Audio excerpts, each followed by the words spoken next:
Okay, she's going. Hey everybody, this is Bob Mercier, the inventor of Dominance is Everything deer hunting system, and I'm here today with fellow die hunter Bernie Miller from Hatley, Wisconsin. Hey Bernie.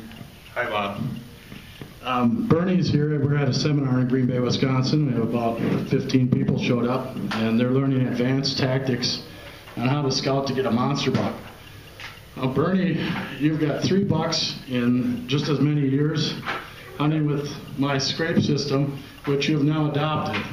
And what I wanted you to come here today and display the dandy bucks and tell about them a little bit, I want you to explain to the public so they understand that deer hunting traditionally and die hunting are 2 separate things. And if you point out what you think are the major differences, and then tell about each buck and how close it came to you and why you think it came to you, okay? Yeah, sounds good, Bob. I met Bob in 2010 after a heartbreak with this deer up here, which we call the combo buck, because I did put an arrow in this deer and did not retrieve it. So I was pretty upset. You did that before you met me, though. Yeah, that was before I met Bob.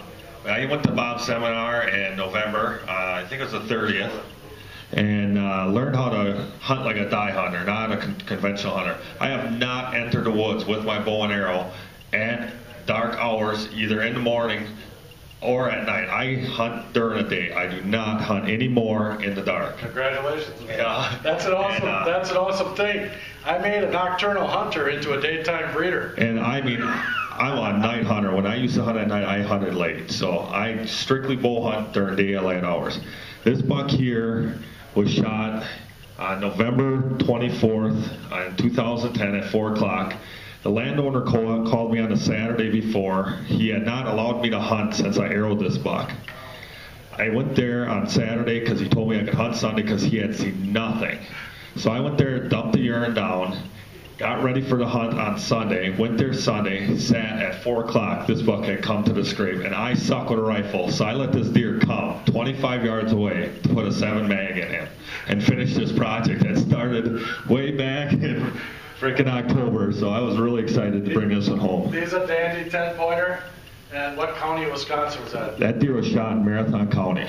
And was that? Ringel, Wisconsin. Have you shot a bigger buck than that before you met me? No, this is my biggest buck. And why do you think that he came to you?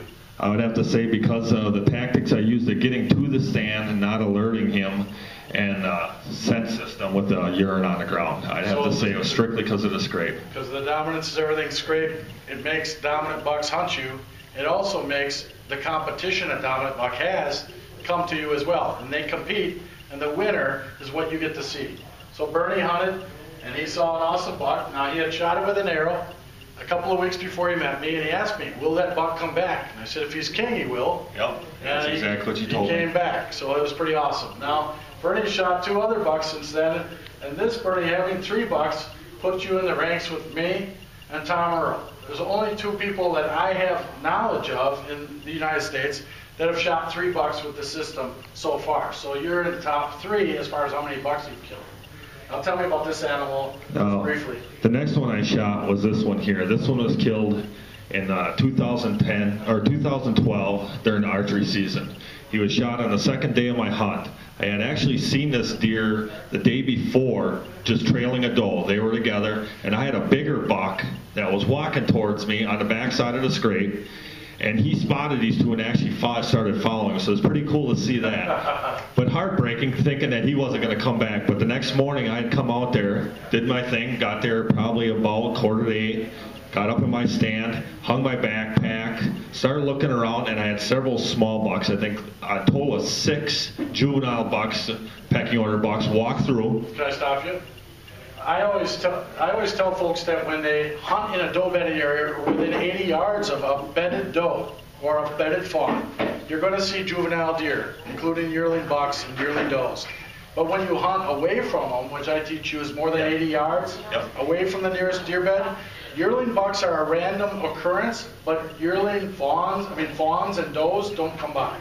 So you must have been near doe bedding. Yes, I was. The property that this deer was harvested on was 15 acres. Was it all bedding? It is all bedding because of the fact that the only trees you can sit on are like very far and few between. I think there's less than 16 trees on this property that a tree stand can sit in. Okay. So I had very limited source to harvest What in type of that tree one. stand did you use? A ladder stand. A ladder stand? Yep. And did you place the stand as I directed to on your first setup day? Yep, I put it on. We put the scrape out. I actually went and hunted the other property because if there's nowhere else to hunt on the property, left the stand behind, and then when I came in the morning, I sat on that ladder stand. Was it the first day or second day? This was the second day when I harvested. Okay, so you had how many days for this buck? First day. First day. That deer was shot. I had to use the advanced quick system where I just strictly put the doe estrus down because I only had 1 day to hunt that deer, and that was it. It was Sunday. And All right. And then next animal, is this your latest buck? yeah, this one was gun season with the bow In in 2012. No, 2012. 2012, because we can hunt in Wisconsin with archery equipment because I suck with a rifle. So I've been way better with a bow. Right. So this deer was harvested on It's okay, go ahead. the second day of the hunt. He actually, I come into the stand, 2.5. 2.5-year-old. This was 10-pointer. Beautiful. He's got a split here, a split there. Pretty nice. Yeah, I got up in the stand. I literally got my backpack out of my back, and this buck grunted all the way to the scrape, and I shot him. So he expected that you were a doe. You came in. When he grunted, he's calling to the doe. He's Yep. saying, I'm coming to you. I can smell you, and I know you're ready for me. Yep. But he didn't think you were a buck, or he would have hesitated in the cover. So when we pretend we're a buck and a doe, when we hunt with dominance and everything, we pretend we're a buck and a doe through our footsteps and through our mannerisms. We don't dress up like a deer. We don't put any scent on our body. I teach you how deer move through cover and how deer from other herds move into a herd. And we pretend that we're a deer from another herd moving into their herd. And all deer welcome a doe from another herd, but not all deer welcome a buck. So I teach you the ins and outs of dominant buck behavior and how to understand that a dominant buck won't tolerate anyone else to breed in his territory unless he has a doe with him. And the only ones that have a right to breed are bucks that live inside his territory and are subordinate to him, meaning his pecking order. In that case, you hunt on dry ground with my system, not in a swamp. No. In a swamp, the rules are different.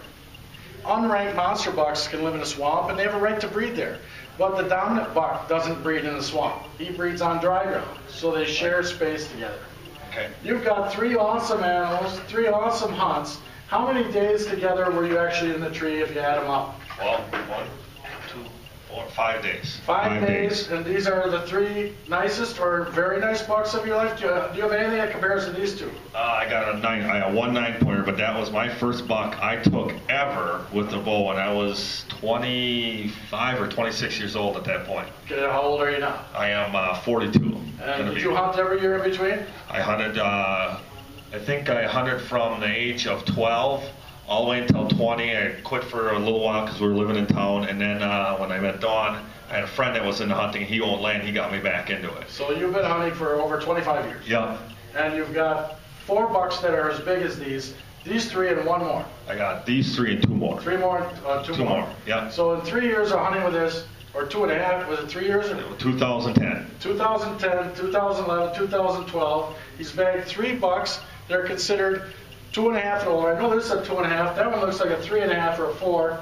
He's got some bigger bases than this animal. I would say he's 4, but he could be older. I don't know. Right. Just an awesome group of bucks, and I want to congratulate you. I want to thank you for giving me the chance to hunt with your system. Bottom of my heart, all I care about is teaching other people how to see monster bucks and trophy animals every day of the week, whether you're hunting them or not. The scrape system is in this book. Dominance is everything to a monster whitetail buck. It costs $35.99 plus shipping and handling and tax. Anybody in America can have a big buck come to them on every hunt between October 16th and January 8th if you do what I teach you. All the rules are here. All you have to do is be willing. Yep. And Bernie, before you go, I just want you to, if you will, admit to the first hunt you had. The first hunt. He didn't use it as directed. No, I actually should have a really nice split G2 double splits on both sides.